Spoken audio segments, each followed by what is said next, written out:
7-8 দিন আগে একজন মহিলা এমন একটা ঘরের মধ্যে মরে আছে, অর্থাৎ মরিয়ে পড়ে রয়েছে, যেখানে দেখলে মনে হবে একটা ময়লার বাগানের মতন একটা পরিবেশ। কিন্তু একটা চিন্তা করে দেখুন, তার সন্তানরা কিন্তু দুনিয়াবী সফলতায় সব দিক থেকে এগিয়ে রয়েছে। তার 3টা ছেলে, একটা ছেলে যুগ্ম সচিব এবং একটা ছেলে বুয়েটের শিক্ষক, আর একটা ছেলে কানাডা প্রবাসী, যেখানে আমাদের বাঙালি সন্তানরা যাওয়ার জন্য অনেকেই আশাপ্রবণ। অর্থাৎ তার 3টা সন্তানই কিন্তু সফলতার দ্বার প্রান্তে এবং তারা সাকসেস। একদিক দিয়ে বলতে গেলে তারা একদম দুনিয়ার দিকে সাকসেস দরকার, যে সফলতা দরকার, তারা কিন্তু সেটা পেয়ে গেছে।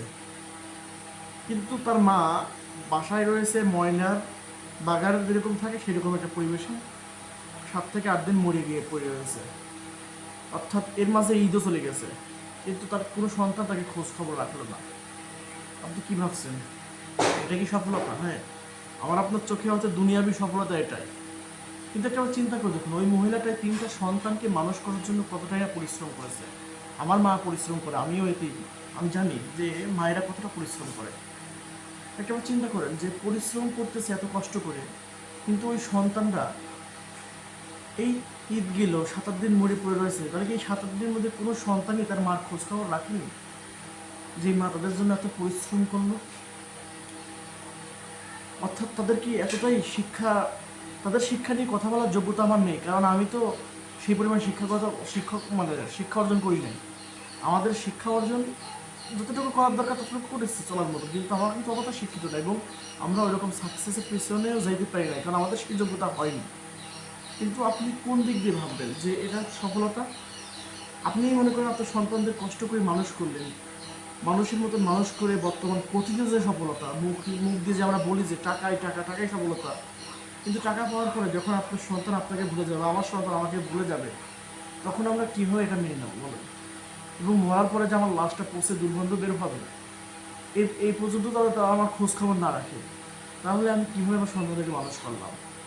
তার থেকে আমার সন্তানদেরকে যদি ধর্মীয় শিক্ষায় মূল্যবোধ শিক্ষা দিয়ে, অর্থাৎ আখেরাতে গামী বানিয়ে, এবং তারা যদি নামাজ পড়ে এবং আমাকে খেদমত করে, এটাই কি বড় শিক্ষা? না এই যে কানাডা প্রবাসী, বুয়েটের শিক্ষক এবং আপনার যুগ্ম মহাসচিব, চিন্তা করে দেখেন কত বড় বড় পদে রয়েছে তারা 3টা ছেলে, কিন্তু তিনি মৃত্যুর পরে ময়লার বাগানে 7-8 দিন পড়ে রয়েছে। আমি তাদের দোষ দিচ্ছি না, দোষটা আমাদের বাবা মারাই দিই, যারা আমাদের বাবা মারা যারা শিক্ষা দেয় না।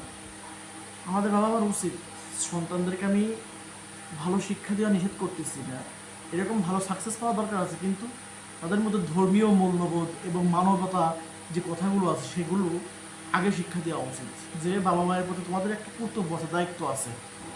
হ্যাঁ, এখন অনেকে বলবে যে তোমরা হয়তো এরকম কোনো সাকসেস পাচ্ছ না বলে তাদের হিংসা করে এরকম কথা বলতেছো। না, আমি আপনার বিবেককে জাগ্রত হওয়ার জন্য বলতেছি যে প্রতিটা মানুষের বিবেক জাগ্রত হওয়া উচিত, যে এভাবে যখন মানুষ মারা গিয়ে 7-8 দিন পড়ে থাকে এবং তার 3টা সন্তান কিন্তু বড় বড় পদ, কানাডা প্রবাসী কিন্তু কম না, এবং আর 2টা তো বললামই না, বাংলাদেশের সবচেয়ে বড় প্রকৌশলী বিশ্ববিদ্যালয়ের একজন শিক্ষক, আর একজন তো আরও সরকারি ভালো একজন কর্মকর্তা।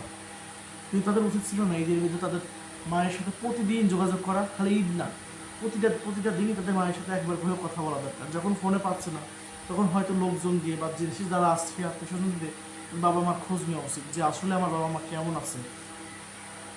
আপনার এই নিউজটা যখন আমি পত্রিকায় দেখলাম, দেখে আমি একটাও চিন্তা করলাম যে তাদের সন্তানদের মধ্যে কি একটু মূল্যবোধ নাই?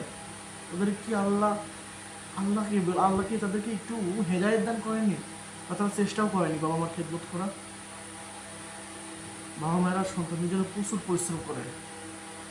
ধরলাম যে বাবাদের প্রতি তো সন্তানদের একটু অবহেলা থাকে, কিন্তু মায়ের প্রতি মানুষ এরকম অবহেলা করতে পারে?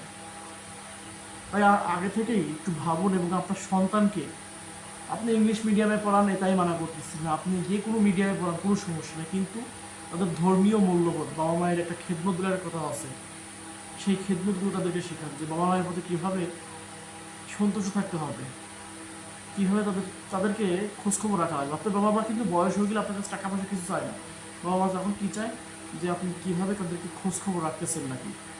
ছোটোকালে দেখেন আমি আপনি কত দুষ্টমি করি, কত খারাপ কাজ দিকে এগিয়ে যাই, কত রকম নোংরা পরিষ্কার অপরিচ্ছন্ন দিকে যায়, কিন্তু বাবা মা কিন্তু আমাদের ঠিক আগলে রাখে। কিন্তু আমরা বড় হয়ে গেলে মাদের কথা কাজেরও বিরক্ত লাগে।